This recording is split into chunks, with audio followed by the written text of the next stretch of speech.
guys, today we are talking about how wisdom saves you.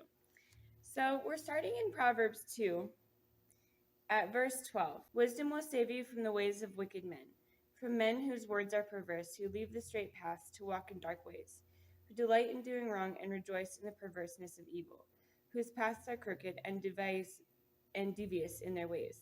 They will also save you from the adulteress, the wayward wife with her seductive words, who has left the partner of her youth and ignored the covenant she made before God. For her house leads down to death, and her paths to the spirits of the dead. None who go to her return or attain to the paths of life. Thus you will walk in the ways of good men, and keep the paths of the righteous. For the upright will live in the land, and the blameless will remain in it. But the wicked will be cut off from the land, and the unfaithful will be torn from it. So what does this verse say about wisdom saving us? Well, it says that it saves us from the ways of wicked men. It saves us from dark ways. It saves us from perverse words, delighting in wrong and rejoicing in it. It saves us from the adulterer. It saves us from seductive words, from a house that goes down to death. I don't know about you guys. I don't want to be in a house that goes down to death. From paths that lead to the spirits of the dead. It causes us to walk in the ways of good men, in paths of righteousness, and upright, and causes us to live in the land as upright people. Blameless will also remain in it. But the wicked will be cut off, and the unfaithful will be torn from it. So these are all different things that wisdom saves us from. But the one thing I want to focus on is the tongue, because it says that it'll save you from the perverse words, and seductive words. It both mentions the tongue. So we're going to go to Proverbs 18:21 and look at that. The tongue has the power of life and death, and those who love it will eat its fruit. So your tongue really sows life, or it sows death into your life by what you speak. So our words are important. We don't want to sow death, we want to sow life. And then James 3, and to sow means to plant. So your tongue plants life, or it plants death in your life. Pick life. Pick speaking life. So in James 3, starting with verse 2, we all stumble in many ways. If anyone is never at fault in what he says, he's a perfect man, able to keep his whole body in check. So in other words, if we could completely control our tongue, we would be able to completely keep our whole entire body in check. That would be awesome. But let's look at verses 3 through 5. When we put bits into the mouth of horses to make them obey us, we can turn the whole animal. Or take a ship as an example. Although they are so large and are driven by strong winds, they are steered by a very small rudder wherever the pilot wants to go.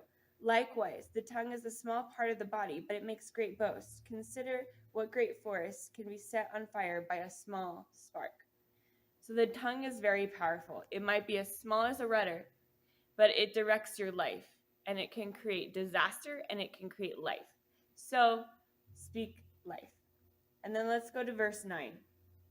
With the tongue we praise the Lord our Father, and with it we curse men who have been made in God's likeness. Again, we could speak life, we could speak death. That's the power of the tongue. And we want to speak life. So then we're going to look at Luke 6:45. The good man brings out good things stored in his heart, and the evil man brings out the evil stored in his heart. For out of the overflow of the heart, the mouth speaks. So now it's starting to make sense, right? Like your tongue speaks from the overflow of the heart. So if you want your tongue to speak life, then you have to bring some purity into your heart. How do we do that? We have to do what Psalms 51 and James 4:8 says. Psalms 51, verse 10. Create in me a pure heart, O God, and renew a steadfast spirit within me. So what do we need? We need a pure heart, which is something that God gives us, but it's something that we also cry out for. Okay, now let's look at James 4:8. Come near to God, and he will come near to you. Wash your hands, you sinners, and purify your hearts, you double-minded. So if we're double-minded, it means that our hearts are not clean. What does it mean to be double-minded? It means to have two loves, to have two choices. in something that you shouldn't have two choices in, like having two loves. You shouldn't have two loves. You should have one love. And you should pursue that love, and you should fight for that love till death do you part. That's how it should be. And with God, there's a perfect example of this in Matthew 6:24 through 26. No one can serve two masters. He will either hate one and love the other, or he will be devoted to one and despise the other. You cannot serve both God and money. Now, there's a difference between serving something and having something. For instance, someone might enjoy an occasional glass of wine every once in a while. They might have some wine. But a person who cannot live without wine and gets constantly drunk on wine is actually serving wine. You see the difference? A person can have money, but money does not rule over him. His decisions are not made to gain more money. His decisions are made to bless people. Their decisions are, whoever it would be. So, and really, this verse goes for anything in life, because anything in life can be an addiction. Anything at all. Reading is an addiction. It can be really good and it can be really bad based on what you like to read. So when you think about it, you have to think about what do I have in my life that has caused me to have two masters? Because you will despise one and love the other, or you will hate one and serve the other.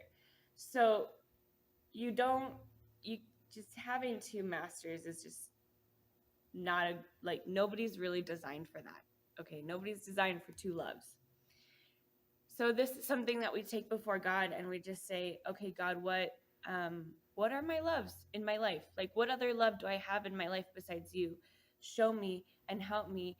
Create in me a clean heart. Renew a steadfast spirit in me, because I want to be like you. I want to be free. I want to be whole, and I want to be saved by your wisdom.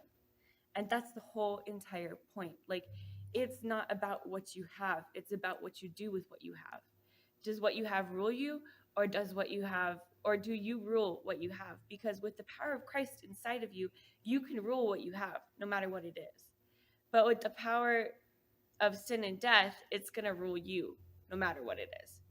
So we're going to pray and worship him and thank him today that he's delivering us from things that are bad from us and wicked and evil, and bringing us into life, because we want to be free, right? And if we're all honest, like, we have places where we struggle putting God first. I do. Everybody does, But if we take those places and we're honest with God and we just say, God, I'm struggling to put you first. Help me to. Show me where I'm not. Help me to put you first. We'll be set free by him. That's the whole point. The whole point is just to be set free by God. So let's worship him.